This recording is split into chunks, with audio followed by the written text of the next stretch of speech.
Hello नमस्कार दोस्तों, स्वागत है आप सबका गर्ग ट्यूशन पॉइंट में।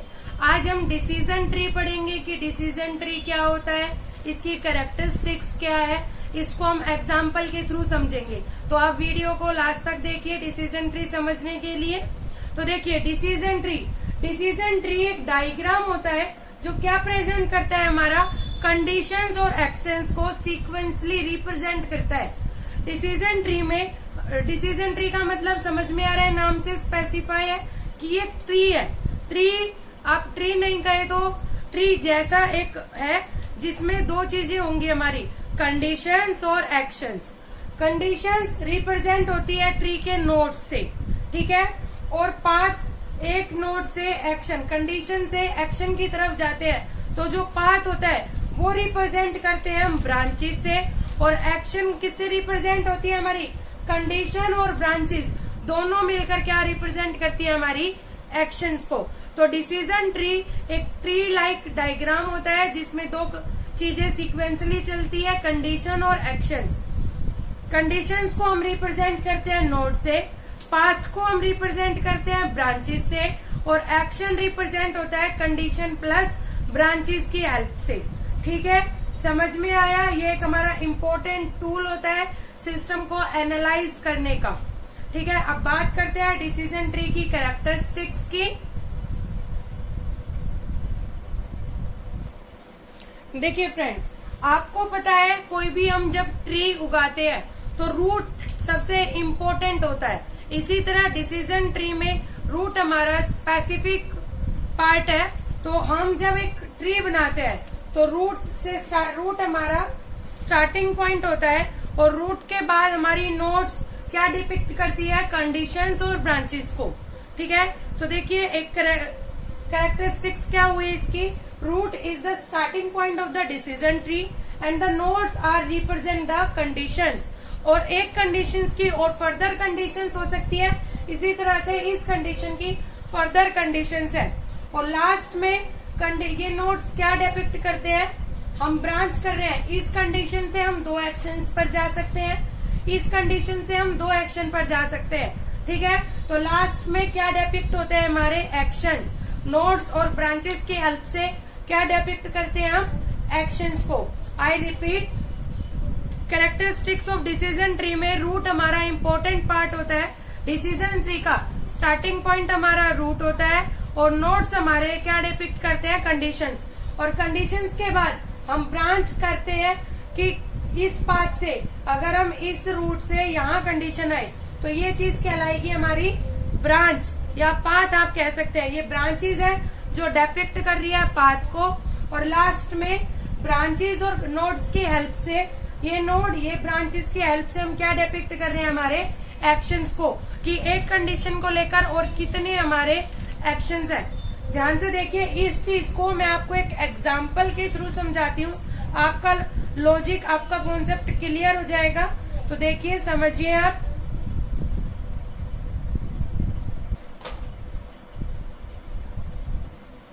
देखिए फ्रेंड्स, हम एक एग्जाम्पल लेते हैं डिसीजन ट्री का। मान लीजिए हमें इनवॉइस पे करना है, और इनवॉइस पे करने के हमारे पास दो ऑप्शंस है। तो देखिए एग्जाम्पल के थ्रू समझते हैं, हमें इनवॉइस पे करने हैं, और इनवॉइस पे करने की हमारी दो कंडीशंस है कि या तो आप इनवॉइस विद इन 10 डेज में पे करिए, या मोर देन 10 डेज में पे करेंगे। तो हमारे पास कंडीशन है, अगर आप विद इन 10 डेज में पे करते हो तो क्या होता है, और अगर आप मोर देन 10 डेज लेते हो तो इनवॉइस पे करने की क्या एक्शंस है। ठीक है, तो हमारी कंडीशन हो गई विद इन 10 डेज और मोर देन 10 डेज। अब विद इन 10 डेज फर्दर हमारी 3 कंडीशंस है। अगर आप इनवॉइस 10,000 से ज्यादा का पे करते हो तो क्या होगा, अगर आप इनवॉइस 5,000 से 10,000 के बीच में पे करते हो तो क्या होगा, और अगर आप बिलो 5,000 पे करते हो इनवॉइस तो क्या एक्शन परफॉर्म होना है।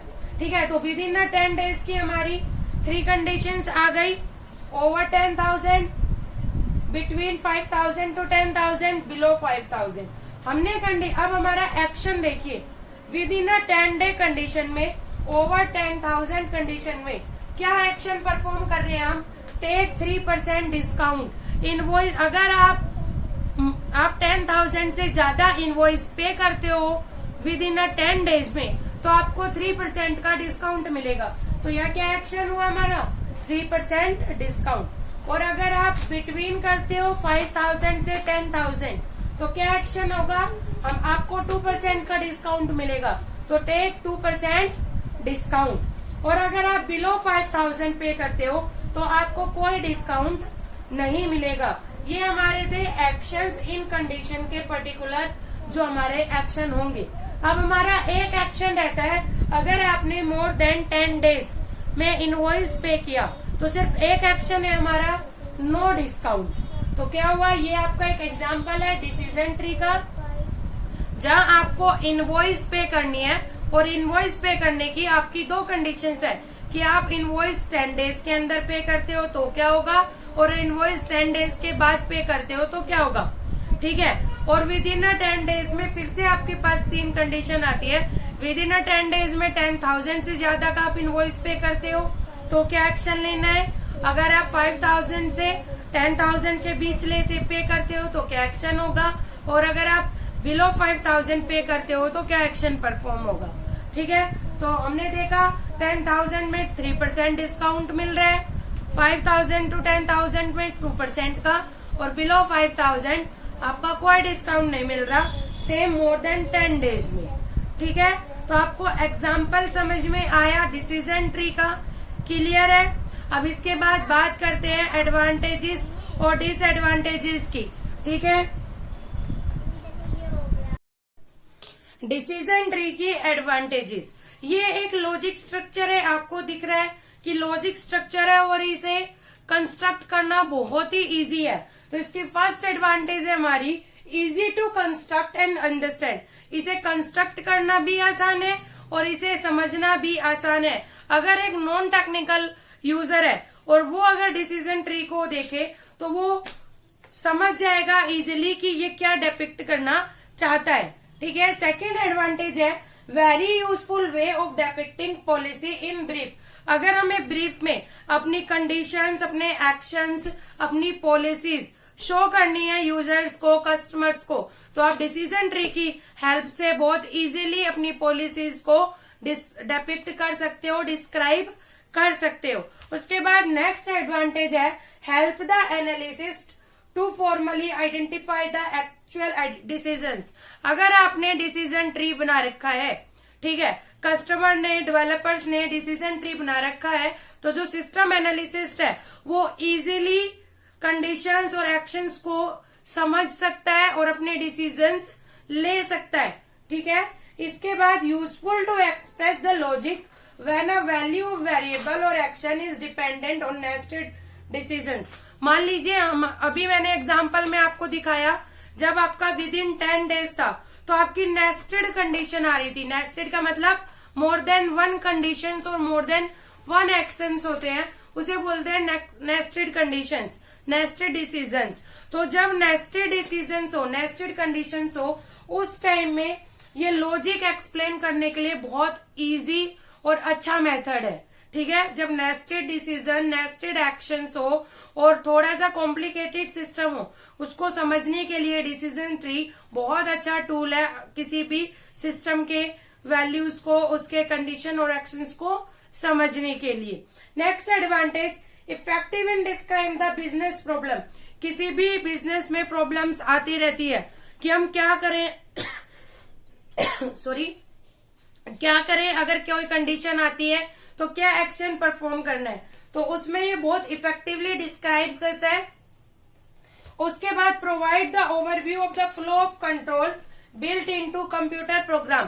कंप्यूटर प्रोग्राम के जो फ्लो होते हैं उनको रिप्रेजेंट करने के लिए decision tree is a good method to describe flow of the computer program, ठीक है। आप फ्रेंड्स, आपको एडवांटेजेस समझ में आई।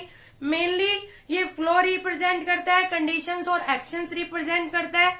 नेस्टेड कंडीशंस हो तो क्या एक्शंस परफॉर्म होंगे, उन सब में सिस्टम एनालिसिस कस्टमर और यूजर की हेल्प करता है। अब बात करते हैं इसके डिसएडवांटेजेस की।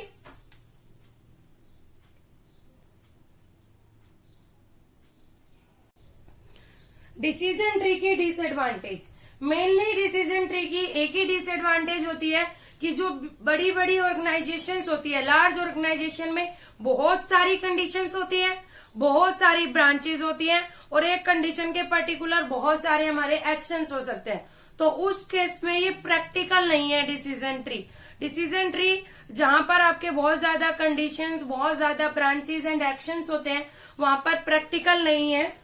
सेकेंड, ये कॉम्प्लेक्सिटी इंक्रीज कर देता है। मान लीजिए आप बना भी लेते हैं बड़ी ऑर्गेनाइजेशन में डिसीजन ट्री, तो ये थोड़ी कॉम्प्लेक्सिटी इंक्रीज हो जाती है। सिस्टम एनालिसिस को हेल्प मिलने की जगह वो कंफ्यूज हो जाता है कि कहाँ से, कौन सी ब्रांच से कौन से एक्शन तक हमें जानना है।